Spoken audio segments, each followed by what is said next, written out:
ಸರ್ವೇ ಜನಃ ಸುಖಿನೋ ಭವಂತು ಎನ್ನುವಾಗೆ ಲೋಕದಲ್ಲಿ ದಿಗಾಗದ ಬಸ್ಸನ್ನು ಆಚರಿಸುವ ಮುನಿ ಶುಭಾಶೋಕನಾಗಿದ್ದೇನೆ. ಆದರೆ ನನ್ನ ತಪಸ್ಸಿಗೆ ಒಂದಿಂದ ಮೇಲೆ ವಿಘ್ನ ಉಂಟಾಯಿತು. ಯಾರಿಂದ ಹೇಗಿದೆ ಎಂಬುದಾಗಿ ನನ್ನದಾದಂತಹ ಜ್ಞಾನದೃಷ್ಟಿಯಿಂದ ನೋಡಿದಾಗ ದಿತಿಸುತೆಯಾದಂತಹ ಮಾಲಿನಿ ಮಹಿಷಿ ರೂಪದಿಂದ ತಪಸ್ಸನ್ನು ಆಚರಿಸುತ್ತಿದ್ದಾಳೆ. ಇದು ಹೇಗಾಯ್ತು ಬಂದಿರ?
ಯಾರಿಗಾಗಿ ತಪಸ್ಸನ್ನು ಆಚರಿಸುವುದು?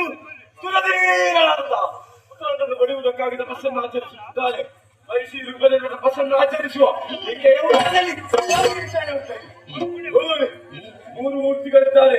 ಆದ್ದರಿಂದ ನಾನು ಕಟ್ಟಂತಹ ಶಾಪವನ್ನು ಮೂರು ಮೂರ್ತಿಗಳಿಂದ ಪರಿವರ್ತನೆ ಇಲ್ಲಿ ನಿಲ್ಲುವುದು ಸರಿಯಲ್ಲ. ತಪಸ್ಸಿಗೆ ಯೋಗ್ಯವಾದ ಸ್ಥಳ ಹುಡುಕಬೇಕಾಗಿದೆ. ಮುಂದುವರಿಯುತ್ತೇನೆ.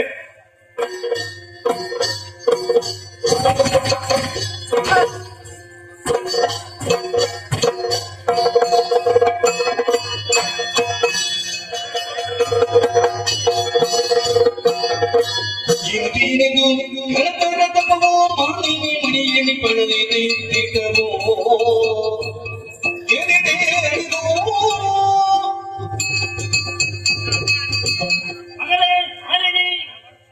ನಿನ್ನ ಶಕ್ತಿಗೆ ಏನು ಬೇಕು ತಿಳಿಕೋ, ಅನುಗ್ರಹಿಸುತ್ತೇನೆ.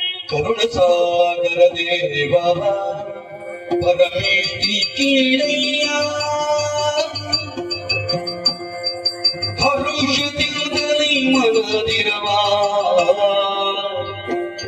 ಹರುಷದಿಂದಲೇ ಮನದಿರವ ತೀರ ನಾಟಿಗ ಕರ್ಣನ ಬಯನೆ ತೀರ ನಾಟಿಗ ಕರ್ಣನ ಬಯನೆ ನಾ ಇರತಿದ್ದೇನೋ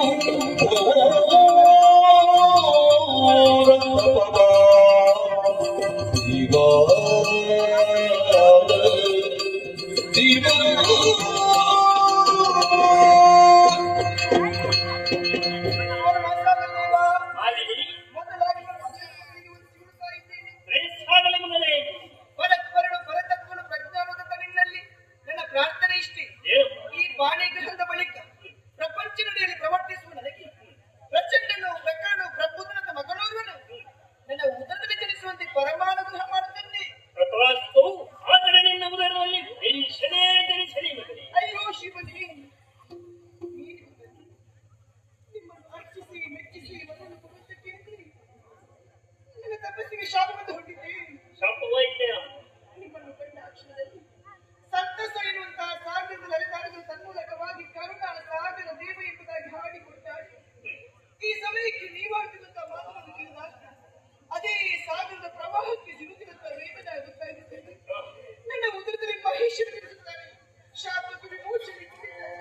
ಮರುಗದಿರು ಮಾಲಿನಿ ಮುರುಗದಿರು ಮಾಲಿನಿ ಮುನಿವರ ಹೊರೆದ ವಚನ ತಪ್ಪಲರಿಯದು ಮಹಿಷರು ಜನಿಸಿದರು ನಿನ್ನದರದಲ್ಲಿ ಮುಂದೆ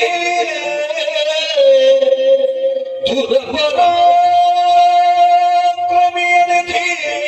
ತ್ರಿಜಗರಿ ಮೆರೆಯುವನು ಘನಕೀರ್ತಿ ಎಂದರೆ ಮರೆಯ ಮಾತು ಎನ್ನುವುದ ಸಂತೀರಿದನು ಮಾಲಿನಿಯ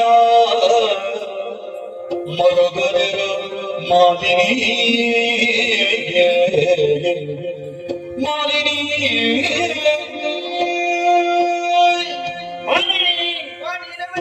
ಕಣ್ಣೀರನ್ನು ಸಿಸಬೇಡ. ನೀನು ತಪ್ಪಾನೇತವಾದ ಸಂದರ್ಭ ಹತ್ತಿರದಲ್ಲೇ ಸುಖ ಮಗುವವರು ಸದಾಚರಿಸುತ್ತಾ ಇದ್ದರು. ಅವರ ತಪಸ್ಸು ಭಂಗವಾಗಿ ಹೋಯಿತು. ಇದಕ್ಕೆ ನೀನೇ ಕಾರಣವು ಎನ್ನುವುದನ್ನು ತಿಳಿದಂತ ಕ್ರೋಧವನ್ನು ನಿನ್ನ ಬೆರಳಲ್ಲಿ ಮಹೇಶನೇ ಜನಿಸಲೇ ಎನ್ನುವ ಹಾಗೆ ಅವರು ಶಪಿಸಿದ್ದಾರೆ. ಮುನಿ ಶಾಪ ಯಾವತ್ತೂ ಹುಸಿಯಾಗುತ್ತೆ. ಆದರೆ ತಪಸ್ಸಲ್ಲಾದ್ರೆ ಹೊರಗುಣ ಬರ್ತದೆ ಯಾರಲ್ಲಿ? ಮೂರು ಮೂರ್ತಿಗಳೊಬ್ಬರಾದ ಸತ್ಯಲೋಕೇಶ್ವರ ಬ್ರಹ್ಮದೇವರಲ್ಲಿ ಶಾಪದ ವಿಮೋಚನೆ ಕೊಡಬಹುದಲ್ಲವೇ? ಆ ಸಂದರ್ಭದಲ್ಲಿ ಮುನಿವರ ಮತ್ತೊಂದು ವಚನವನ್ನು ಹಿಡಿದವರಿದ್ದಾರೆ. ತಾನು ಕೊಟ್ಟ ಶಾಪಕ್ಕೆ ಮೂರು ಮೂರ್ತಿಗಳಿಂದಲೇ ಪರಿಹಾರವೇ ಲಭ್ಯವಾಗದೆ ಹೋಗಲಿ ಎನ್ನುವ ಹಾಗೆ ನಿನ್ನ ಕಣ್ಣೀರನ್ನು ನಾನೆಂತಮ್ಮ ಹಾಗಾದ್ರೆ ನನ್ನ ತಪಸ್ಸು ವ್ಯರ್ಥವಾಗಿ ಹೋಯಿತೆ. ನನ್ನ ತಾಯಿಗೆ ನನ್ನ ಮುಖವನ್ನು ಹೇಗೆ ತೋರಿಸಲಿಲ್ಲ ಹೇಗೆ? ಮಾಲಿನಿ, ದುಃಖಿಸಬೇಡ. ನಿನ್ನ ಮಗ ಕೋಣನಾದರೂ ಮುಂದೆ ಕಾರಣನೆನಿಸಿಕೊಳ್ಳುತ್ತಾನೆ, ಪ್ರವೀಣನೆನಿಸಿಕೊಳ್ಳುತ್ತಾನೆ. ಮೂರು ಲೋಕದಲ್ಲಿ ಅದ್ವಿತೀಯವಾದಂತಹ ವ್ಯಕ್ತಿತ್ವವನ್ನು ಸಂಪಾದಿಸುವ ಪುತ್ರರತ್ನಾಗ್ತಾನೆ. ಇಷ್ಟು ಸಾಲದೆ ಹೋಗಿ ಬಾ, ನಿನಗೆ ಶುಭವಾಗಲಿ.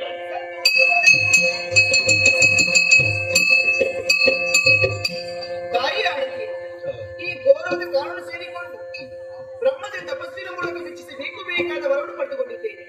ಈ ಸಂತೋಷದ ವಿಚಾರ ತಾಯಿ ತಿಳಿಸಬೇಕು ತಾನೆ. ಆದಷ್ಟು ಬೇಗ ಶೋನಿತ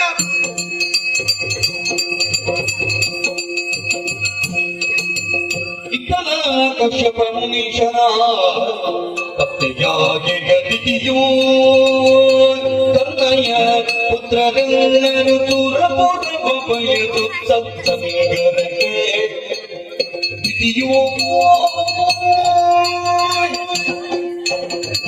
ಹೇ ನಮ್ಮ ಪರಮೇಶ್ವರ ಪರಿಪಾಲಿಸುವಂತೆ ಪರಿಪಾಲಿಸು. ಕಶ್ಯಪ ಬ್ರಹ್ಮನಿಗೆ 13 ಮಂದಿ ಮಡದಿಯರು, ಅದರಲ್ಲಿ ಹಿರಿಯಾಕೆಯನಾದ ದಿತಿದೇವಿಯನ್ನು ಹಾಗೆ ಮಗಳ ಅಂತ ಮಾಲಿನಿಯನ್ನು ಪಾತಾಳ ಲೋಕದ ಮಧುವನ ಕುಲದಾಧಿಕಾರಿಯಾದಂತ ವಿದ್ಯುನ್ಮಾಲಿಗೆ ಮದುವೆ ಮಾಡಿಕೊಟ್ಟವಳಿದ್ದೇನೆ. ಅವರೀವರ ಸುಖ ದಾಂಪತ್ಯದ ಪ್ರತೀಕವಾಗಿ ಮಗನವರು ಹುಟ್ಟಿಕೊಂಡಿದ್ದಾನೆ. ಮಹಿಷ ಎನ್ನುವ ಹಾಗೆ ನಾಮಕರಣವನ್ನು ಮಾಡಿದ್ದೇವೆ. ಮಗುವಿನ ಆಟ ಪಾಠಗಳನ್ನು ನೋಡುತ್ತಾ ಕಾಲವನ್ನು ಕಳೆಯಬೇಕಾದಂತಹ ನಾನಿಂದು ಶೋಕಾಚಾರವನ್ನು ಸೇರಿಕೊಂಡಿದ್ದೇನೆ. ಕಾರಣ ಮತ್ತೇನು ಅಲ್ಲ, ನನಗೆ ಅದೆಷ್ಟೋ ಮಂದಿ ಗಂಡು ಮಕ್ಕಳಿದ್ದರು. ಸುರಲೋಕವನ್ನು ಪಡೆಯಬೇಕೆನ್ನುವಂತಹ ಉದ್ದೇಶದಿಂದಾಗಿ ಅವರನ್ನೆಲ್ಲರನ್ನ